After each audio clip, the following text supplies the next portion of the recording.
कदम छोटे हों या बड़े हों रुकने नहीं चाहिए।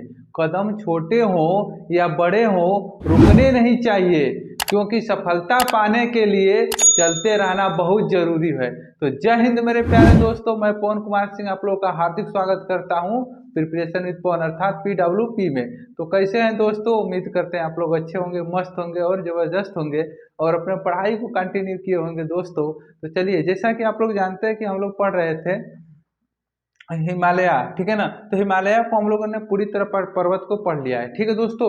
अब आज हम लोग का जो है न्यू टॉपिक शुरू होने जा रहा है, जिसका नाम है प्लेटू ऑफ इंडिया अर्थात भारत के पठार। ठीक है दोस्तों, इस बात को ध्यान दीजिएगा, आज नया चैप्टर है हम लोग का भारत के पठार। और ये भारत के पठार कौन से पढ़ेंगे हम लोग? पेनिसुला प्लेटू, इसका मतलब समझते हैं प्रायद्वीपीय पठार। ठीक है ना दोस्तों, समझ में आ रहा है? तो प्रायद्वीपीय पठार यानी प्रायद्वीपीय भारत क्या है? प्रायद्वीपीय हिस्सा है।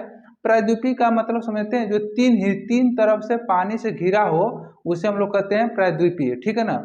तो चलिए, ज्यादा मतलब इस पर बात न करते हुए अपने टॉपिक पर आते हैं। ठीक है दोस्तों, तो हम लोग पढ़ेंगे आज प्रायद्वीपीय पठार। ठीक है, यानी कहाँ का? भारत का।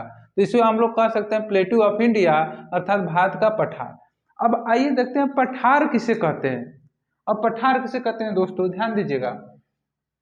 समतल मेजनुमा उच्च स्थलाकृति, ठीक है ना। समतल हो, मेजनुमा हो, उच्च स्थलाकृति को ही हम लोग क्या कहते हैं? पठार कहते हैं। सिंपल सी परिभाषा, ठीक है दोस्तों, कि समतल मेजनुमा उच्च स्थलाकृति को हम लोग पठार कहते हैं। अर्थात कहने का मतलब देखिए, हमारे पास एक टेबल होना चाहिए, इस तरह से ये क्या होगा? पठार, ठीक है ना। और ये ऊपर वाला समतल वाला भाग होना चाहिए, ऊपर क्या है? समतल होना चाहिए। मेजे का आकार का हो गया कि नहीं? समतल, ठीक है ना। और इसकी हाइट जो होनी चाहिए 300 मीटर। कितनी होनी चाहिए बाबू? 300 मीटर, इस कम से कम। ऊंचा हो गया कि नहीं? ऊंचा 300 मीटर तक ये पठार होता है, ठीक है ना। तो इसी को हम लोग क्या कर देंगे अब? पठार, ठीक है ना। उच्च स्थलाकृति 300 मीटर ऊंचाई हो गई, मेजाकार जमीन हो गया, ठीक है ना। और क्या बोलते हैं? समतल भी है, तो इसी को हम लोग क्या कर देंगे? पठार, ठीक है। अब आइए देखते हैं पठार को कितने भागों में बांटा गया है, ये जरूरी है, ठीक है ना। ये देखिए, हमारे पास पठार था, ठीक है। अब पठार को कितने भाग में बांटे हम लोग? देखिए, पठार को हम लोगों ने 3 भागों में बांटा है। पहला का नाम है अंतः पर्वतीय पठार, दूसरा का नाम है ज्वालामुखी पठार, तीसरा का नाम है विच्छेदित पठार, ठीक है ना। तो चलिए, आइए इसको समझाने के लिए थोड़ा सा हम रफ कर देते हैं, ठीक है ना। इसको थोड़ा सा मिटा देते हैं, तब आप लोग को अच्छे से समझ में आएगा, ठीक है दोस्तों। चलिए, तो ध्यान दीजिएगा। अब अंतः पर्वतीय पठार, पहला अंतः पर्वतीय पठार क्या होता है? देखिए, ये हमारे पास एक पर्वत हो गया और ये पर्वत हो गया, ठीक है ना।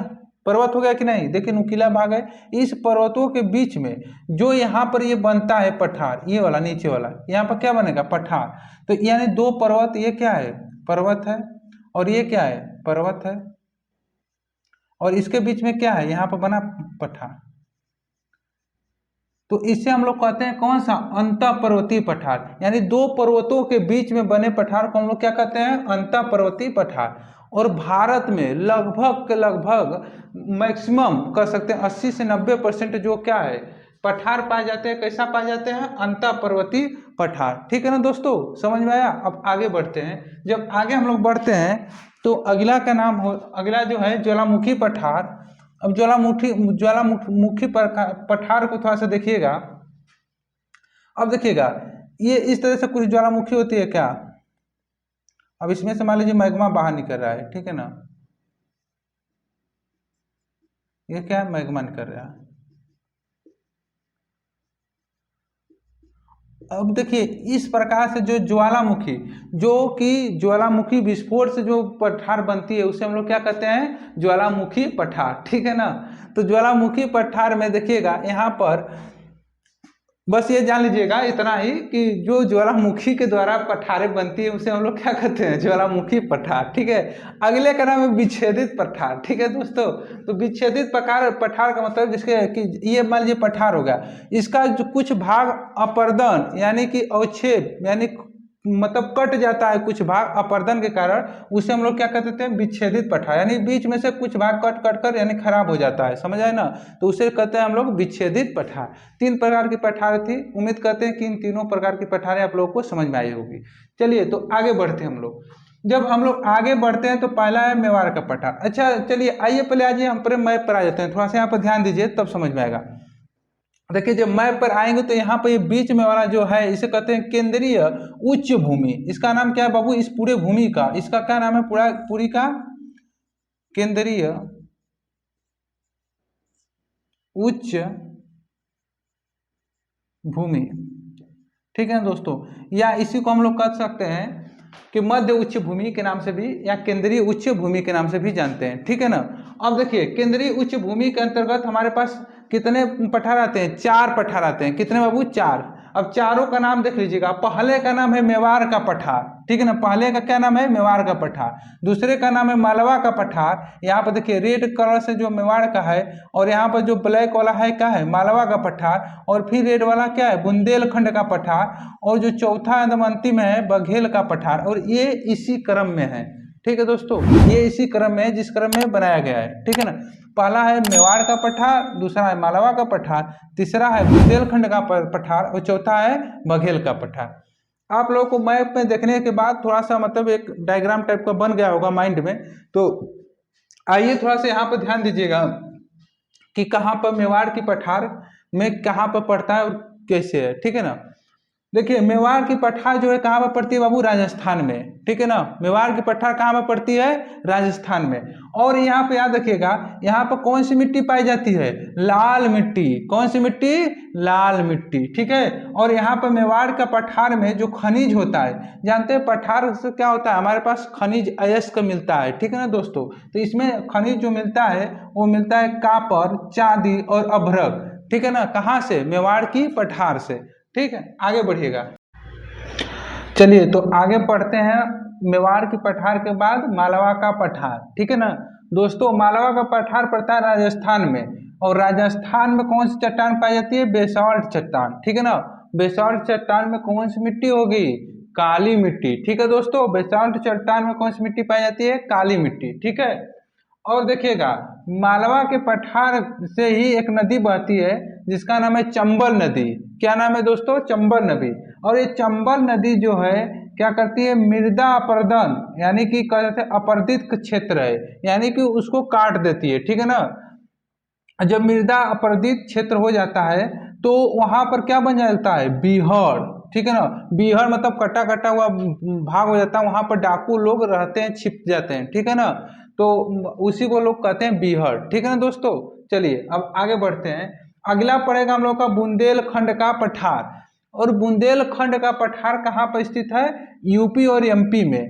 आधा उत्तर प्रदेश और ये आधा मध्य प्रदेश में। ठीक है ना दोस्तों। और यहाँ पर कौन सी मिट्टी पाई जाती है, लाल मिट्टी। कौन सी मिट्टी, लाल मिट्टी पाई जाती है। और यहाँ से बुंदेलखंड के पठार से कौन सी नदी बहती है, बेतवा नदी। ठीक है दोस्तों, कौन सी नदी, बेतवा नदी। ठीक है ना। आगे बढ़िएगा। जब आगे आप लोग बढ़ेंगे तो पड़ता है बघेलखंड का पठार। ठीक है ना। और ये कहाँ स्थित है, यूपी और एमपी में। यहाँ पर जो सोन और महानदी का विभाजन करती है, कौन सा, बघेलखंड का पठार जो है सोन और महानदी का क्या करता है, विभाजन करता है। ठीक है ना दोस्तों। चलिए तो यहाँ पर देखिए, अब बघेलखंड के पठार से कौन सी नदी बहती है, केन नदी। कौन सी नदी, केन नदी। ठीक है ना, केन नदी। अब आगे बढ़िएगा। दक्कन का पठार, दक्कन का पठार जो है वो भारत का सबसे बड़ा पठार है। दक्कन का पठार क्या है, भारत का सबसे बड़ा पठार है। ठीक है ना।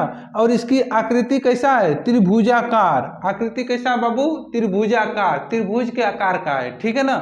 अब आगे बढ़ते हैं। यह एक ज्वालामुखी पठार है। कैसा है, ज्वालामुखी, यानी कि ज्वालामुखी के विस्फोट के कारण से ये क्या हुआ है, वो बना है। ठीक है ना। और यहाँ पर जब ज्वालामुखी मतलब कि विस्फोट से हुआ है तो दक्कन का पठार, तो यहाँ पर चट्टानें कैसी पाई जाएंगी, ज्वालामुखी के कारण जब होगा तो यहाँ पर बेसाल्ट की चट्टानें पाई जाती है। ठीक है ना। क्योंकि ज्वालामुखी विस्फोट में बेसाल्ट की चट्टानें ही पाई जाती हैं। ठीक है दोस्तों। अब देखिएगा बेसाल्ट की चट्टान यहाँ पर पाई जाती है। लेकिन याद रखिएगा दक्कन के पठार को 3 भागों में बांटा गया है। दक्कन के पठार को कितने भागों में बांटा गया है? 3 भागों में। याद रखिएगा पहला का नाम है दक्कन ट्रेप, पहला का नाम हो गया दक्कन ट्रेप, दूसरा को हो जाएगा कर्नाटक का पठार, तीसरा का हो जाएगा आंध्र प्रदेश का पठार। ठीक है ना दोस्तों, पहला का दक्कन ट्रेप, दूसरा कर्नाटक का पठार, तीसरा का नाम हो जाएगा आंध्र प्रदेश का पठार। ठीक है ना। अब यहाँ पर आइएगा मैप में थोड़ा सा आएंगे तो ध्यान दीजिएगा, यहाँ पर है दक्कन का पठार। देखिए त्रिभुजाकार ट्रायंगल के आकार का बनी है कि नहीं आकृति, ठीक है ना। तो ये दक्कन का पठार हो गया ये वाला, और यहाँ पर हो जाएगा कर्नाटक का पठार, ठीक है ना दोस्तों, और यहाँ पर हो जाएगा आंध्र प्रदेश का पठार। ये ब्लू वाला जो है वो आंध्र प्रदेश का पठार हो गया। तो देखिए चलिए आगे हम लोग पढ़ते हैं छोटा नागपुर का पठार। ठीक है ना दोस्तों। तो चलिए आगे छोटा नागपुर का पठार कहाँ स्थित है पहले देख लीजिएगा। कहाँ स्थित है? झारखंड, बिहार, छत्तीसगढ़ और पश्चिम बंगाल। ठीक है ना। झारखंड, बिहार, छत्तीसगढ़ और पश्चिम बंगाल में क्या है? छोटा नागपुर का पठार स्थित है। जैसे मैं यहाँ पर अगर देखना चाहें तो यहाँ पर देख लीजिएगा मैप में, ये छोटा नागपुर का पठार है ये वाला, ठीक है ना, ये वाला यहाँ पर दिखाया गया है। ठीक है ना। चलिए आगे आइए छोटे नागपुर के पठार के बारे में और कुछ जान लेते हैं। देखिए ये सभी प्रकार के चट्टानें पाई जाती है, यानी कि यहाँ पर सभी प्रकार की क्या होती है? चट्टानें पाई जाती है। ठीक है ना। खनिज संपन्न है। ठीक है दोस्तों, यहाँ पर खनिज भरपूर मात्रा में है और धातु अधातु दोनों प्रकार की खनिजें पाई जाती हैं। ठीक है ना। चलिए और आगे देखेंगे तो यहाँ पर भारत का रूर प्रदेश कहा जाता है, रूर। ठीक है ना, इसे हम लोग क्या कहते हैं? भारत का रूर प्रदेश कहते हैं। ठीक है दोस्तों। अब आगे आइए, अब देखिए छोटा नागपुर का पठार को 2 भागों में बांटा गया है, एक नॉर्थ एक साउथ। नॉर्थ वाले को कहा जाता है हजारीबाग का पठार। ठीक है ना। नॉर्थ वाले को कहा जाता है हजारीबाग का पठार, साउथ वाले को रांची का पठार। ठीक है ना दोस्तों। तो उम्मीद है, और देखिएगा इसको क्या कहते हैं? साउथ वाले को रांची का पठार। ठीक है। चलिए और इसी को देखिए छोटा नागपुर वाले पठार के आसपास एरिया को हम लोग क्या कहते हैं बताइएगा? छोटा नागपुर वाले के पठार के आसपास एरिया को हम लोग कहते हैं पालैंड। ठीक है ना। पावलैंड। ठीक है ना। पावलैंड के भी नाम से इसे हम लोग जानते हैं। ठीक है ना। ठीक है। चलिए आगे बढ़ते हैं। अब इसके आगे आएंगे तो दंडकारण्य पठार। ठीक है ना। दंडकारण्य पठार कहाँ पर? उड़ीसा। देखिए पहले यहाँ पर देख लीजिएगा कहाँ पर है दंडकारण्य पठार। देखिए यहाँ मैप में आएंगे तो दंडकारण्य पठार यहाँ पर है। ठीक है ना। कहाँ पर स्थित है? उड़ीसा में। ठीक है ना। कहाँ स्थित है? उड़ीसा में। ये खनिजों का क्या होता है? भंडार पाया जाता है। ठीक है ना। यहाँ पर खनिजों का भंडार पाया जाता है। ठीक है। चलिए फिर आगे हम लोग पढ़ते हैं तो मेघालय का पठार। ठीक है ना। मेघालय के पठार में जब आएंगे तो यहाँ पर देखिए इसे कहते हैं शिलांग का पठार। मेघालय के पठार को ही हम लोग क्या कहते हैं? शिलांग का पठार। और यहाँ पर ग्रेनाइट की चट्टानें क्या होती हैं? पाई जाती हैं। ठीक है ना। और देखिए मेघालय का पठार जो है इसकी आकृति कीपनुमा आकृति है। कैसी आकृति है? कीपनुमा आकृति है। जैसे कि आप देखिएगा आप लोग इस तरह से बना है ना जेट टाइप का, तो इसी को हम लोग कहते हैं कीपनुमा आकृति। ठीक है ना बाबू। अब यहाँ पर देखिएगा इसको कहते हैं गोरा, खासी, जयंतिया, 3 पहाड़ियां पाई जाती हैं। कहाँ पर? मेघालय की पठार में। ठीक है ना। इसका नाम है गारो, इसका नाम है खासी, इसका नाम है जयंतिया। 3 पहाड़ियां पाई जाती हैं। ठीक है दोस्तों। अब इसके आगे इसमें देखिएगा विश्व में सर्वाधिक वर्षा कहाँ पर होती है? यहीं पर होती है। कहाँ? मेघालय में। और मेघालय में किस जगह पर? मेघालय में भी किस जगह पर? मासीराम में। कहाँ पर बाबू? मासीराम में। ठीक है। अब आगे बढ़िएगा, लद्दाख का पठार। लद्दाख का जो पठार है भारत का सबसे ऊंचा पठार है। ठीक है ना। लद्दाख का पठार भारत का सबसे ऊंचा पठार है। और यहाँ पर क्या होती है? बर्फबारी मतलब बर्फ पड़ता है। ठीक है ना। और यहाँ पर चीन के साथ विवादित क्षेत्र है। यहाँ पर देखिए लद्दाख का पठार है। ठीक है ना। ये लद्दाख का पठार है, यहाँ पर चीन के साथ विवाद है। ठीक है ना दोस्तों।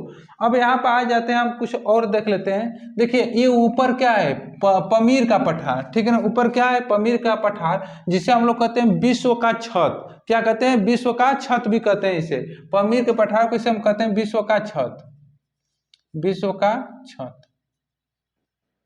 और यहाँ देखिए अगर इसके उधर पूछे ऊपर तो यहाँ पर हिंदू कुश पर्वत, इधर क्या है? हिमालय पर्वत। ठीक है ना दोस्तों। चलिए अब आगे आएंगे यहाँ पर तो देखेंगे तिब्बत का पठार है। ठीक है ना। ऊपर क्या है? तिब्बत का पठार है। ये पूरा एरिया तिब्बत वाला है। ठीक है ना। और उसके बाद यहाँ पर देखिए मेघालय का पठार है, कहाँ पर, यहाँ पर मेघालय का पठार है। और यहाँ पर क्या है, छोटा नागपुर का पठार, यहाँ पर दंडकारण्य पठार है, ठीक है। और यहाँ पाएंगे नीचे तो यहाँ पर देखिए आंध्र प्रदेश का पठार है, यहाँ पर कर्नाटक का पठार है, और यहाँ पाएंगे तो दक्कन का पठार है, और यहाँ पाएंगे तो मेवाड़ का पठार, और इसके बाद यहाँ पर मालवा का पठार, और इसे बुंदेलखंड का पठार, और ये वाला बघेल का पठार, ठीक है। और ऊपर लद्दाख का पठार है, ठीक है ना। तो उम्मीद करते हैं दोस्तों कि आप लोगों का ये जो टॉपिक है हम लोग का भारत का पठार, इंडिया प्लेट्यू, आप लोगों को समझ में आया होगा। और ये आप लोग का पठार जो है प्लेट्यू आप लोग का पूरी तरह से समाप्त हो गया, ठीक है ना दोस्तों। तो उम्मीद करते हैं आप लोग को समझ में आया होगा। तो आज के लिए इतना ही, धन्यवाद, thank you so much, love you all. फिर मिलेंगे नेक्स्ट वीडियो में, इसी तरह प्यार एवं सपोर्ट बनाए रखिएगा दोस्तों। धन्यवाद, लव यू ऑल।